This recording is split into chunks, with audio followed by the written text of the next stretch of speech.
ஸ்ரீ குருபியோ நமஹ. கமலா நடராஜன் பேசுகிறேன். போன பதிவில் வரசு ராகம் வரைக்கும் பாடினோம். அது வரைக்கும் உங்களுக்கு நான் எக்ஸ்பிளைன் பண்ணியிருக்கேன். இப்போ போரோட மூன்றாவது இது. இப்போ என்ன ராகங்கள்னாக்கா பிலஹரி, கமாஸ், காம்போதி இதெல்லாம் தாளத்தோடு வரும். வசந்தா விருத்தமாக வரும். அந்த வசந்தாவோட போர் முடிஞ்சு விடுறது. இப்போ மீதியை பாடிட்டும் அதுக்கப்புறம் மேலே உங்களுக்கு அந்த மீனிங்கை எக்ஸ்பிளைன் பண்ணுறேன். இப்போ பிலஹரி ராகத்துலேருந்து ஆரம்பிக்கிறோம். அந்த காஸ்திரம் விட்டான், அந்த காஸ்திரம் விட்டான், அந்த காந்த காஸ்திரம், அந்த காந்த காஸ்திரம், அந்த காஸ்திரம் விட்டான், அந்த காந்த காஸ்திரம், அந்த காஸ்திரம் விட்டான், அந்த காந்த காஸ்திரம் சுந்தரி விட்டு மாற்ற சிந்தை மறதி அஸ்திரம், சுந்தரி விட்டு மாற்ற சிந்தை மறதி அஸ்திரம். அந்த காஸ்திரம் விட்டான், அந்த காந்த காஸ்திரம் சுந்தரி விட்டு மாற்ற சிந்தை மறதி அஸ்திரம். அந்த வேளை விடுத்தான் சிந்தை மறவாஸ்திரத்தாள், அந்த வேளை விடுத்தான் சிந்தை மறவாஸ்திரத்தாள். எல்தாயகட்டி எதிர் வந்தார் பல கரியாய், எல்தாயகட்டி எதிர் வந்தார் பல கரியாய். பரதேவி போர் தொடுத்தார் பண்டாசுரன் பெருமதங்களை கெடுத்தார். அந்த காஸ்திரம் விட்டான், அந்த காந்த காஸ்திரம் சுந்தரி விட்டு மாற்ற சிந்தை மறதி அஸ்திரம். அந்த வேளை விடுத்தான் சிந்தை மறவாஸ்திரத்தால், எந்த அகற்றி எதிர் வந்தார் பல கரியாய். பரதேவி போர் தொடுத்தாள் பண்டாசுரன் பெருமதங்களை கெடுத்தார். இப்போ கமாஸ் பாட போகிறோம். தீமை செய் குட்டமாதி பீமரோகாஸ்திரத்தை, தீமை செய் குட்டமாதி பீமரோகாஸ்திரத்தை, பார்மிதையவன் விட்டான் நாமந்திர அஸ்திரத்தால், பார்மிசையவன் விட்டான் நாமந்திர அஸ்திரத்தாள். க்ஷேமம் செய்தனள் சிவ காமிய காமாசிலாள், க்ஷேமம் செய்தனள் சிவ காமியே காமாசிலாள். பாமரர் பின்னும் ஜீரி தூம கணைகள் தூவே, பாமரன் பின்னும் சீரி தூம கணைகள் தூவி. தீமை செய் குட்டமாதி பீமரோகாஸ்திரத்தை, பார்மிசை அவன் விட்டான் நாமந்திர அஸ்திரத்தால். க்ஷேமம் செய்தனள் சிவ காமியே காமாசிலாள். பாமரல் பின்னும் சீரி தூமகணைகள் தூவி. பண்டாசுரன் போர் தொடுத்தான் பரதேவி மேல் சண்டை செய்து தாபம் பெற்றார். இப்போ அந்த காஸ்திரம் விட்டான், அந்த காந்த காஸ்திரம் அவன் விட்டு அந்த அஸ்திரத்தை அவன் என்ன பண்ணுறான்னாக்க, சுந்தரின்னா அவள் தேவி வேறு அஸ்திரம் விட்டு அதை மாற்றிடுறா. உடனே இவன் என்ன பண்ணுறான், சிந்தை மறதி அஸ்திரம் விடுறான். சிந்தையெல்லாம் மறந்து போகிற மாதிரி ஒரு அஸ்திரம் விடுறான். உடனே அவன் என்ன பண்ணுறா, அந்த அஸ்திரத்தையும் மாற்றிடுறா. மாற்றி எதிர்க்க எப்படி வரான்னாக்க, இதில் வந்து பலஹரியாயின்னு போட்டிருக்காரு. அதை வச்சுட்டு அவர் வந்து பலஹரின்றதுனால பிலகரி ராகத்தில் இதை அமைச்சிருக்காரு தெரியறது இதுலேருந்து.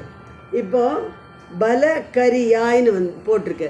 பலனாக்கா பலமுள்ள யானை மாதிரி வராளாம் அப்படின்னு அவர் அனுபவிச்சிருக்கார் இந்த இடத்துல. அப்படி தான் அவர் அனுபவிச்சிருக்காருன்னு நான் நினைக்கிறேன். இதை படிச்சுட்டு அதை பலஹரியாயின்னு சொல்லலாம். ஹரினாக்கா சிங்கம், பலமுள்ள சிங்கமாக எதிர்க்க வந்தான்னு சொல்லலாம். பலகரியாயின்னு சொல்லலாம். இந்த ஏன்னாக்கா இந்த பிலஹரின்னு வந்திருக்கு. அதை ராகத்தை பார்த்தாக்க பிலஹரி ஹா வந்திருக்கு, பிலகரி வரல. ஆனால் இதில் பலகரின்னு வந்ததுனால 2 மீனிங்கும் இங்கே நம்ம எடுத்துக்கலாம் அப்படின்னு என்னோட ஒரு எண்ணங்கள். அதைத்தான் நான் உங்களுக்கெல்லாம் விவரித்தேன். இப்போ அடுத்தது மீனிங் என்னன்னாக்க, அவன் வந்து ரொம்ப தீமை செய்கிற இதெல்லாம் செய்கிற மாதிரி இந்த பீம ரோகம், பெரிய ரோகம் அது.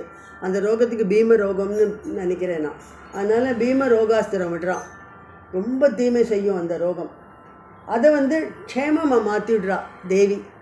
க்ஷேமம் செய்தனள் சிவகாமியே காமாசிலாள். அதை க்ஷேமமாக மாற்றிட்டு பாமரன் பின்னும் சீறி தூமகணைகளை தூரான். இதெல்லாம் எதை போட்டாலும் மாற்றிடுறாளுன்னுட்டு ரொம்ப சீரிண்டு என்ன பண்ணுறான், தூமகணை அப்படியே தூமங்கள் அந்த கணைகளாக வருதான். அதெல்லாம் எப்படி வந்து ஒரு வஸ்துவில் வந்து இதெல்லாம் வந்து பாம் மாதிரி அது கணையாக வருதான்.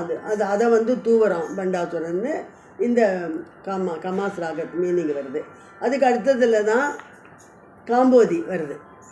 அந்த காம்போதியில் வந்து என்ன பண்ணுறாருனாக்கா, அவர் இந்த அஸ்திரம்லாம் ஒன்றுமே இல்லை, தேவியை வர்ணிக்கிறார். அவர் எப்படி வர்ணிக்கிறார்னாக்கா, காதில் குண்டலத்தோட, மார்பில் வந்து மாலைகளோட, அழகான மாலைகளோட, கோதி முடிந்த வந்து பின்னல் வந்து நல்லா அழகாக வாரி பின்னிண்டு, அந்த பின்னல் வந்து எப்படின்னாக்கா இந்த வாதாசி என்ன வாடன்னு போட்டிருக்கார். அந்த வாதாசிங்கிற மீனிங் என்ன வருதுனாக்க, வாதம் பண்ணி 2 பேர் வாதம் பண்ணால் எப்படி வாடி போயிடுவோமோ அந்த மாதிரி பின்னல் வாடி அப்படிங்கிறது மீனிங் அங்கே வருது. எனக்கு என்னென்னா அந்த பின்னல் வந்து ஆட அப்படின்னு வரணும்ன்ட்டு எனக்கு தோன்றுறது. வாடன்னா இந்த மீனிங் எடுத்துக்கலாம்.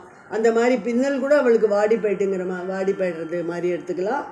இல்லை ஆட, அந்த வாதாசி என்ன ஆட, அந்த எல்லோரும் ஆர்கியூ பண்ணால் எப்படிலாம் ஆடுமோ, எப்படிலாம் நம்ம வந்து ஆர்கியூ பண்ணுவோமோ, ஆடி ஆடி ஆடி ஆர்கியூ பண்ணுவோமோ, ஒரு வாதம் பண்ணுவோமோ, அந்த மாதிரி அந்த பின்னல் ஆடுறது அப்படிங்கிற மீனிங்கும் அவர் வச்சுருக்காருன்னு நான் நினைக்கிறேன். அந்த அடுத்தது தான் நமக்கு வந்து முக்கியமான இந்த காம்போதிக்கும் இந்த இருக்கிற வார்த்தைகளுக்கும்லாம் வந்து கம்பேர் பண்ணி பார்த்தாக்க, சீத மனம் கமிழ் கான் போதிளம் கொடி போல, அதாவது ரொம்ப மனம் வீசுகிற அந்த கொடியில் இருக்கிற காம்பு, அதுதான் கான் போதிளம் கொடி போலன்னு வரதுனால அவர் காம்போதின்னு அந்த ராகத்தை போட்டிருக்காருன்னு நான் நினைக்கிறேன். அந்த காம்பு, அந்த இடத்துல காம்புன்னு எடுத்துக்கணும். அதை காம்பு, அந்த காம்பு இளம் கொடியில் இருக்கிற காம்பு எப்படி வந்து மென்மையாக இருக்குமோ அப்படி வந்து தேவியோட உருவம் இருக்குது. அவ்வளோ மெலிசாக மென்மையாக இருக்காவோ அப்படின்னு அவர் வந்து இந்த இடத்துல அவர் அனுபவிச்சிருக்காருன்னு நான் நினைக்கிறேன். இதை உங்களோட நான் பகிர்ந்துட்டேன். காதிர் குண்டலமாட ஜோதி வளைகளாட மோது முத்தணி கொங்கை மீது மாலைகளாட கோதி முடித்த பின்னல் வாதாசி என வாட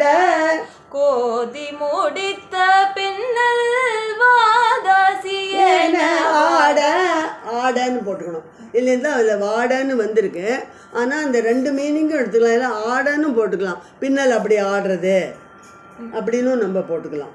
கோதி முடிந்த பின்னல் என ஆட காம்போதிலம் கோடி போலே சீதமனம் கமழ் காம்போதிலம் கோடி போலே. அந்த காம்புல இருக்கிற இளம் அந்த அந்த காம்பு இளம் காம்புல இருக்கிற அவ்வளோ மென்மையான இருக்கான்னு அவர் வந்து பாடியிருக்கார். காதிர் குண்டலமாட ஜோதி வளைகளாட மோது முத்தணி கொங்கை மீது மாலைகளாட கோதி முடித்த பின்னல் வாதாசி என ஆட சீதமணம் கமழ் காம்போதிலம் கோடி போலே பரதேவி போர் தொடுத்தாள் பண்டாசுரன் பெரும் மதங்களை கெடுத்தாள். இப்போ அடுத்தது வந்து வசந்தா ராகத்தில் விருத்தம் இருக்குது. அந்த வசந்தா ராக விருத்தத்தில் தான் தேவி வந்து அசுரனை வதைச்சு வதைச்சு அவனோட இதை வந்து அவனோட ஊருக்குள்ளே போய் அந்த ஊரில் இருக்கிற பெண்டு பிள்ளைகள் அவள் அந்த செல்வம் எல்லாம் சேர்த்து வச்சுட்டு பெரு மதில் மேடை கூடெல்லாம் கட்டி வீடுகள்லாம் கட்டிண்டு அழகாக அவள் எல்லாரும் இருக்கா. அதெல்லாத்தையும் இதில் சுட்டுன்னு வந்திருக்கு. ஆனால் அந்த சுட்டுங்கிறது அந்த தேவி வந்து அதெல்லாம் அழிச்சிருக்க மாட்டா. அதெல்லாம் விட்டு பண்டை போல் பாழ்த்த பூமி மாத்திரம் ஆக்கிய அந்த அசுரன் தனக்கு அரண்மனை கட்டி நிற்கிறதுக்கு முன்னாடி அந்த பூமி எப்படி இருந்ததோ அதே மாதிரி ஆக்கி மொத்தமாக எல்லாம் சாம்பலாக பரவிடுறது அந்த இடத்துல. அந்த வேளை மேலேந்து அமரர்கள்லாம் இந்திரன் தேவர்கள் அவர்கள் எல்லாம் சேனா அவர் வந்து அவள் எல்லாரும் பார்த்து சந்தோஷப்பட்டு மலர்கள் சொரியிறார் அப்படிங்கிற அர்த்தத்தில் அந்த விருத்தம் அமைஞ்சிருக்கு. இப்போ அந்த விருத்தத்தை பாடுறோம். அண்டநாயகி விடுத்த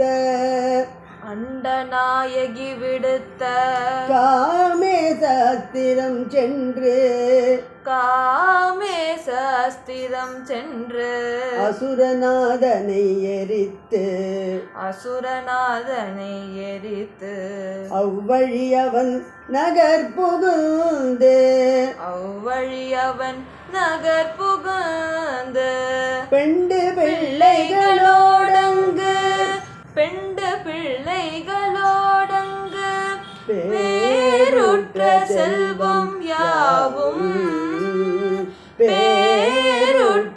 செல்வம் யாவும் பெருமதில் மேடை கூடம்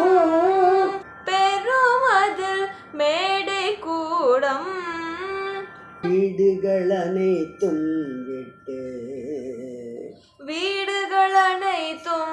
விட்டு பண்டை போல் பார்த்த பூமி மாதிரமாக்கி அந்த பண்டை போல் பாழ்த்த பூமி மாதிரமாக்கி அந்த படைமுற்றும் சாம்பராக பரத்தவும் அந்த வேளை கண்டமரேசனாதி தேவர்கள்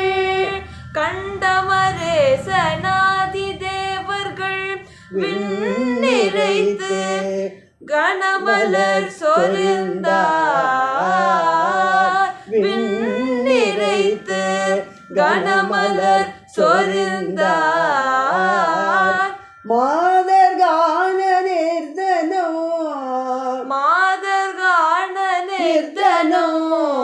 புரிந்தார்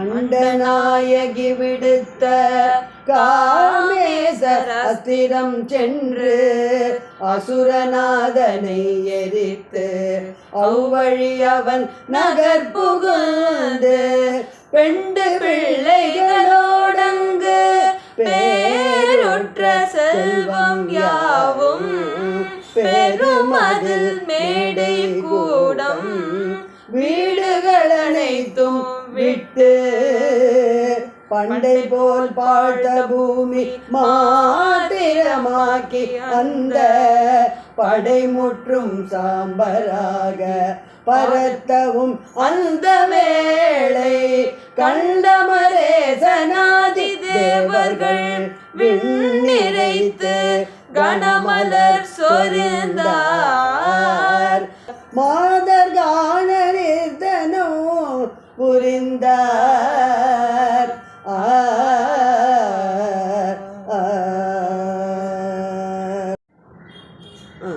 இப்போ இதோட நம்ம போர் முடிஞ்சு விடுறது. எல்லாரும் இந்த இந்திரன் தேவர்கள் எல்லாருக்கும் ரொம்ப சந்தோஷம். அசுநாதனை எரித்து அந்த அவனோட இதெல்லாம் பாழ்த்த பூமி மாதிரி ஆக்கிடுறா. இவாளோட சொத்தெல்லாம் அவளுக்கு திருப்பி கிடச்சி விட்றது. அவளுக்கெல்லாம் ரொம்ப சந்தோஷப்படுறா. போர் இதோடு முடிஞ்சிடுது. இப்போ இது என்னன்னாக்கா கோயின்சிடென்ட் என்னன்னாக்கா, இப்போ இந்த போர் முடிஞ்சு இந்த லலிதா புராணத்தை நாங்கள் முடிக்கிறோம். போர் தான் முடிஞ்சிருக்கு. மேலே வரும் இன்னும் 2-3 எபிசோடு வரும். இருந்தாலும் இப்போ இந்த சமயத்தில் கரெக்டாக நாளைக்கு 14ஆம் தேதி ஜூலை 14 மாமியோட பர்த்டே, குரு மாமி வசந்தா மாமியோட பர்த்டே. அந்த சமயத்தில் இது கரெக்டாக முடியிறது. நாங்கள் லலிதா புராணத்தை மாமி சொல்லி கொடுத்தா லலிதா புராணத்தை எல்லாருக்கும் தெரிகிற மாதிரி சொல்லி கொடுக்குற மாதிரி அப்லோடு பண்ணினதுனால மாமியும் மேலேருந்து கனமலர் எப்படி இந்திரன் கனமரெல்லாம் அவள் எல்லாரும் தேவிக்கு சொரிகிறாளோ, மாமியை நம்மளுக்கு ஆசீர்வாதத்தை அப்படி சொரிவான்ட்டு நம்பின்ட்டு இந்த இதை இந்த எபிசோடை நாங்கள் இதை போடுறோம். மாமியோட ஆசீர்வாதத்தோடு இதை போடுறோம். மாமிக்கு இதை நாங்கள் சமர்ப்பணம் பண்ணுறோம். மாமி எங்களுக்கு அதே மாதிரி கனமலர் சொரிஞ்சு ஆசீர்வதிப்பான்னு நம்புகிறோம். ராதே கிருஷ்ணா. அடுத்த எபிசோடில் பார்க்கலாம்.